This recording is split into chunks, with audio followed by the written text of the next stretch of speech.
કરીશું।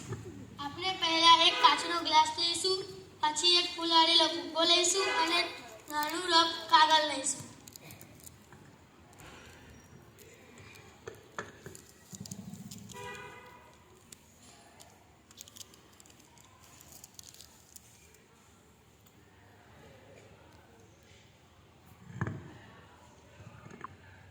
આપણે તેને સળગાવીને ગ્લાસની અંદર નાખીશું, પછી તેના ઉપર ફુગ્ગો મૂકીશું। આપણે દેખી શકીએ છીએ કે ફુગ્ગો ધીરે ધીરે ગ્લાસની અંદર જાય છે। આપણે ફુગ્ગાને ઊંચો કરીશું તો ગ્લાસ પણ ઊંચકાશે।